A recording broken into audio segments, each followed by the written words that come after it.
a victory for good government, Mr. Brown? Or was it a victory for... Perhaps I can help you, Chuck. I think the election was a victory for good government. It might also be called a victory for propaganda. But that would have been equally true if our opponent had won. But that's what I mean. Everybody uses propaganda. Oh, no, not everybody, Chuck.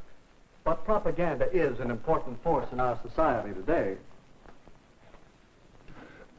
That's why, besides using propaganda, I've been studying it for some years.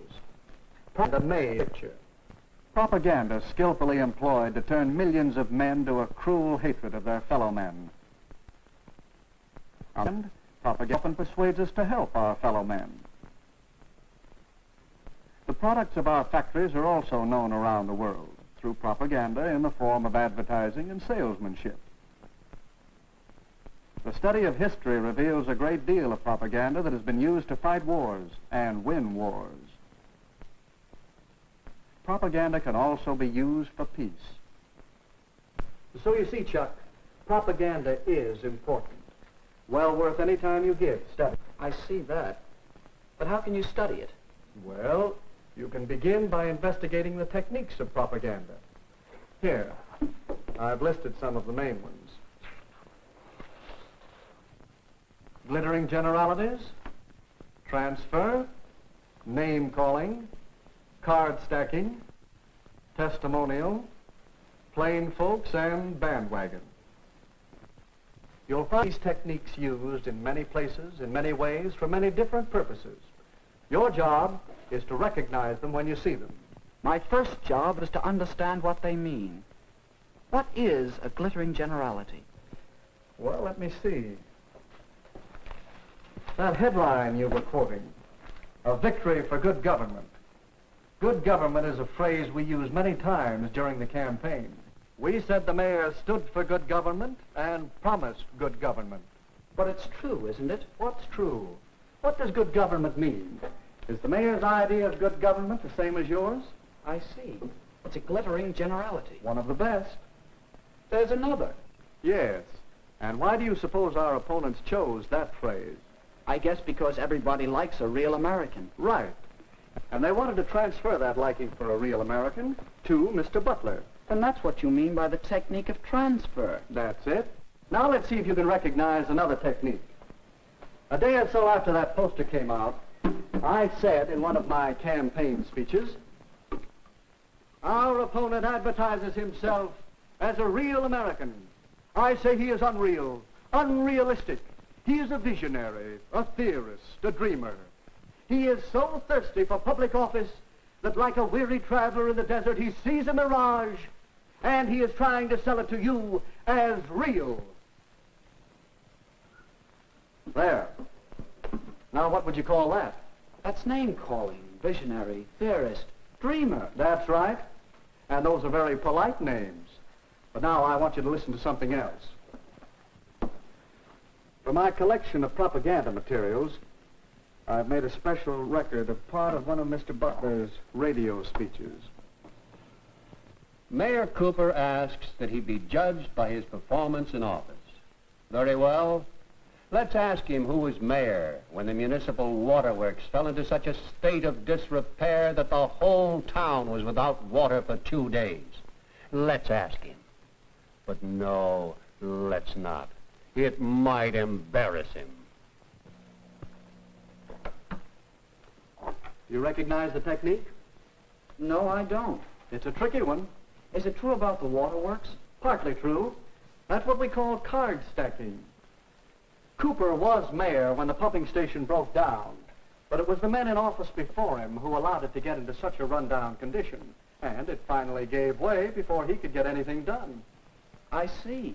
And card stacking is choosing some facts and leaving out others and arranging them to suit your purpose. That's the idea. Now, did you see our little campaign movie? Yes, a couple of times. Well, let's look at it again as an example of propaganda techniques. It was a testimonial, wasn't it? Yes, we used other techniques, too. See if you can spot them. Will you get the light, please? Sure.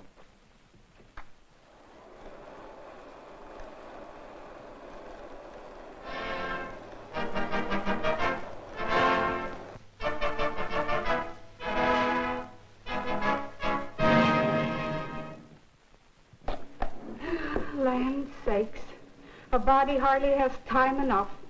The house to clean, and the washing to do, and the men folks to feed. They like their chocolate cakes, too. But I do want to take time to tell you that I've known Dick Cooper ever since he was knee-high to a grasshopper. He comes of a good, respectable family, just as honest as the day is long. And he knows our town. He's one of us. That's why I'm going to vote for Mayor Cooper. And all my friends are going to vote for him, too. We'll stop a minute, Chuck. Recognize the technique? That must be what you call plain folks. That's right. You'll find many versions of the appeal based on the common man, the man on the street, log cabin to president. Now let's look at the rest of the movie. Yes, Mrs. Hamline is voting for Mayor Cooper. Her friends are voting for Mayor Cooper. Your friends are voting for Mayor Cooper. The people know what they want, and what they want is Mayor Cooper. Don't you be left behind. Get on board the Victory Special. Vote for Mayor Cooper and ride with him to victory.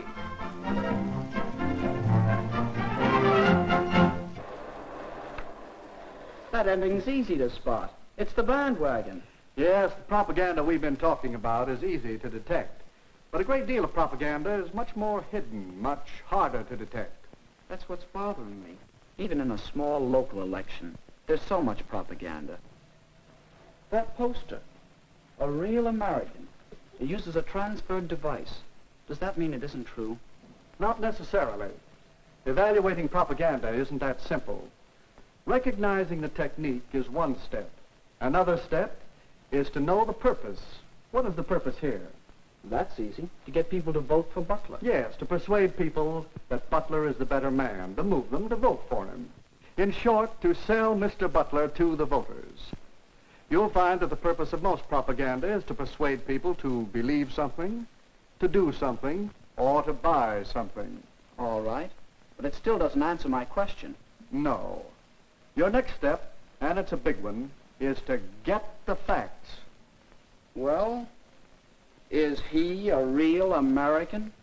Howard Butler was born in this country. He obeys its laws. He's a good citizen. Yes, he is a real American. The same can be said for Richard Cooper. So ask yourself whether the facts support the purpose. Do they support the transfer of feeling from real American to Mr. Butler over Mr. Cooper? No, I guess not. Well, that's your fourth step. Weigh the facts against the purpose and the technique. I think I understand. To know whether propaganda is good or not, whether it's true or not, I should know the purpose, recognize the technique, get the facts, and judge the purpose and technique by the facts. But when you want the facts about live political battle, don't come to a campaign manager. I might do it at that. But I will also go and see your opposition. Well, that's all right. Whenever you're tracking down propaganda, get as many different points of view as you can. Do you know something? What? I think that it might be interesting to make a really serious study of propaganda. I find it interesting, and there's plenty to study. Here I have just a few of the many books on the subject. You can read them. You can keep your eyes and ears open for little bits of propaganda. And, of course, you can study whole propaganda campaigns. Here are a few on which I've been gathering material. Hitler and Nazi Germany had a campaign of propaganda that ran over many years. Then there's a wealth of propaganda to study on the subject of Russia and communism.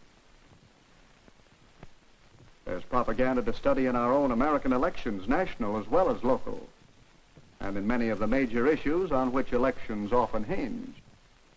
Well, if I don't learn about propaganda, it won't be because there's no way to study it. That's right, Chuck. Remember the techniques of propaganda and use the procedure we out is a powerful force.